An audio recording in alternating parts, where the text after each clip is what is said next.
नमस्कार, भारत एडवांस में आप सभी का स्वागत है।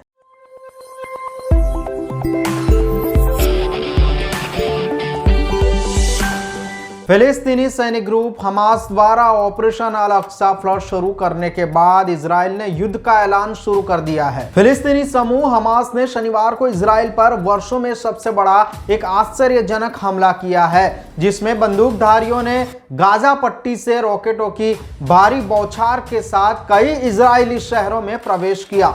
रॉयटर्स की रिपोर्ट के अनुसार हमास के एक वरिष्ठ सैन्य कमांडर मोहम्मद दीफ ने हमास मीडिया के एक प्रसारण में अभियान की शुरुआत की घोषणा की और हर जगह फिलिस्तीनियों से लड़ने का आह्वान भी किया। उन्होंने कहा, यह पृथ्वी पर आखिरी कब्जे को खत्म करने के लिए सबसे बड़ी लड़ाई का दिन है। उन्होंने कहा कि 5000 रॉकेट लॉन्च किए गए थे। हमास के प्रवक्ता और गाजा में सरकार के पूर्व उप विदेश मंत्री गाजी अहमद ने अल जजीरा को बताया कि फिलिस्तीनी ऑपरेशन उन अरब देशों के लिए भी एक संदेश है जो इजराइल के साथ संबंध सामान्य कर रहे हैं। सीधे तौर पर यह सऊदी अरब के लिए संदेश है।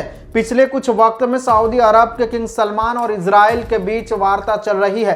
अमेरिका की मध्यस्थता के संबंध में सुधारने की यह प्रक्रिया चल रही है। यह फिलिस्तीनियों को नागवारा है। जैसे ही यरूशलेम सहित पूरे दक्षिणी और मध्य इजराइल में चेतावनी सायरन बजने लगे, इजराइल की सेना ने कहा कि वह युद्ध स्तर पर है और रक्षा मंत्री ने कहा कि हमास ने इजराइल पर युद्ध की घोषणा करके गंभीर गलती की है। इजरायली सेना ने कहा कि उन्होंने गाजा में हवाई हमले किए हैं, जहां प्रत्यक्षदर्शियों ने भारी विस्फोटों की आवाज सुनने की सूचना दी है। इजरायली प्रधानमंत्री बेंजामिन नेतान्याहू के कार्यालय ने कहा कि आने वाले घंटों में वह शीर्ष सुरक्षा अधिकारियों से मिलेंगे। गैलेंट ने रिजर्विस्टों को बुलाने के लिए भी अधिकृत किया है। पिछले मई में इजरायली हवाई हमलों में और गाजा रॉकेट हमले में आदान प्रदान में 34 फिलिस्तीनियों और एक इजरायली की मौत हो गई। इजराइल और फिलिस्तीनी अधिकारियों के अनुसार इस वर्ष अब तक संघर्ष में कम से कम 247 फिलिस्तीनी, 32 इजरायली और 2 विदेशी मारे गए हैं,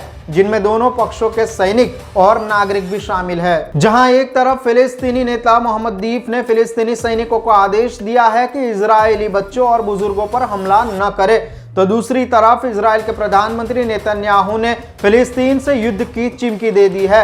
उन्होंने कहा, अब सिर्फ रण होगा। बहुत ही क्रूरतापूर्वक हमले की धमकी दी है। אזרחי ישראל, אנחנו במלחמה, לא במבצע, לא בסבבים, במלחמה. הבוקר חמאס פתח במתקפת פתע רצחנית נגד מדינת ישראל ונגד אזרחיה. אנחנו בתוך זה משעות הבוקר המוקדמות. כינסתי את ראשי מערכת הביטחון, הנחיתי קודם כל לטהר את היישובים מהמחבלים שחדרו פנימה. הפעולה הזאת מתבצעת בשעות הללו. במקביל הוריתי לבצע גיוס מילואים נרחב ולהשיב מלחמה שערה בעוצמה ובהיקף שהאויב לא הכיר. האויב ישלם מחיר שהוא לא ידע כמותו. אני קורא בינתיים לכל אזרחי ישראל להישמע בקפדנות להנחיות הצבא, להנחיות פיקוד העורף. אנחנו במלחמה ואנחנו ननצח בה। वही इजराइल में घुस के हमास ने हमला करके विश्व में फैले इजराइल के उस मिथ को धूमिल किया है, जिसमें यह बताया था कि इजराइल की टेक्नोलॉजी किसी भी हमले को रोकने में सक्षम है। इजराइल की सिक्योरिटी हमले के जवाब में तुरंत प्रतिक्रिया देती है, मगर हमास के इस हमले के बाद से इजराइल ने दुनिया को बताई बातें सिर्फ भ्रमित लगने लगी है। इजराइल को इस हमले से बड़ी चोट पहुंची है।